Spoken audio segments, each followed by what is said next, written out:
Badan Pengawas Pemilu atau Bawaslu Kabupaten Nganjuk melakukan pembersihan alat peraga kampanye atau APK.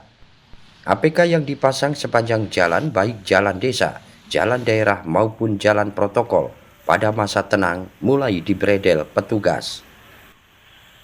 Di Kabupaten Nganjuk ada APK 3 pasangan calon bupati dan wakil bupati yang tersebar di seluruh pelosok desa di Kabupaten Nganjuk. Selain pasangan bupati, juga ada APK pasangan gubernur Jawa Timur, sehingga Bawaslu mengerahkan Panwascam maupun PKD untuk membredel APK. Sekitar 500 APK ditertibkan dan disimpan di gudang Bawaslu. Sesuai peraturan KPU, masa tenang semua kampanye dihentikan, termasuk kampanye di media sosial. Komisioner Bawaslu Kabupaten Nganjuk mengatakan, mulai tanggal 24 November 2024, Bawaslu dan jajaran melakukan pembersihan APK karena pada hari tersebut merupakan masa tenang, sehingga semua kegiatan kampanye ditiadakan.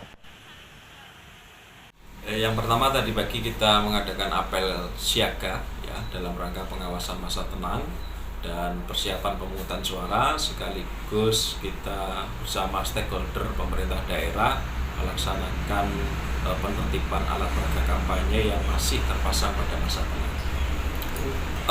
Macam-macam ya, baik baliho, kemudian spanduk, kemudian umbul-umbul ya, baik yang dipasang oleh KPU, itu ditertibkan oleh KPU, baik yang dipasang oleh tim pasangan calon.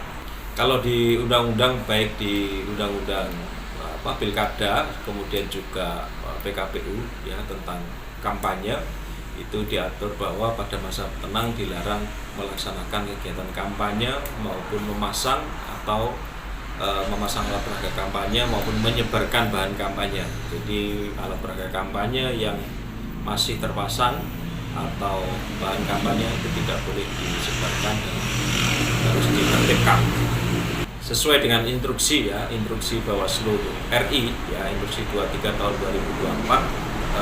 Pengawas pemilihan itu berhak menertibkan banner ya yang tentu saja dibantu oleh Satpol PP dalam hal ini atau stakeholder yang lain ya dalam rangka penertiban bahan kampanye alat peraga kampanye. Untuk di peraturan KPU ya terkait dengan pelaksanaan kampanye memang tidak diatur ya terkait dengan mobil branding ya, kalau kita sebut itu mobil branding baik yang di bus maupun di mobil, dan juga secara aturan PKPU tentang kampanye itu juga tidak termasuk alat peraga kampanye. Jadi ya kita sulit ya menertibkan kalau tidak ada aturannya gitu. Sesuai peraturan KPU ya tentang kampanye itu pada masa tenang media sosial atau akun media sosial yang didaftarkan, media sosial pasangan calon tentunya yang didaftarkan di KPU yaitu sebagai media sosial resmi itu untuk dinonaktifkan selama masa tenang. Otomatis tidak dapat mengupload atau meng-share atau menampilkan kegiatan-kegiatan pasangan calon.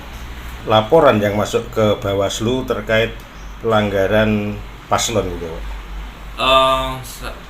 Beberapa kemarin sudah masuk 4 laporan ya, 4 laporan karena satu saya kurang hafal detailnya, tetapi ada yang kita teruskan ke Undang-Undang ITE karena itu terkait dengan pelanggaran Undang-Undang ITE, tidak terkait dengan pelanggaran Undang-Undang Pemilihan ya atau Undang-Undang Pilkada.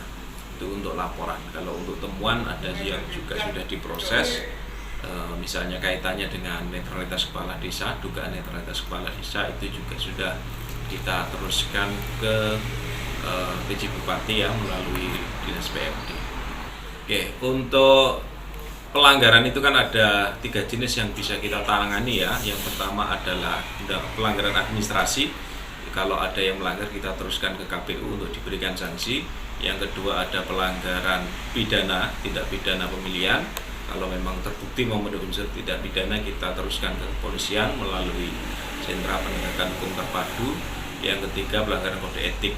Nah, untuk pelanggaran perundang-undangan lainnya, ya kaitannya dengan misalnya pelanggaran terhadap undang-undang desa atau undang-undang ITE, kita teruskan kepada instansi yang berwenang, ya.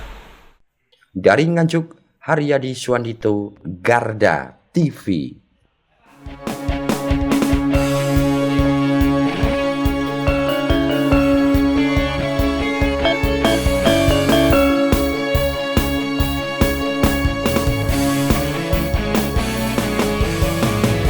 Garda Revolusi Multi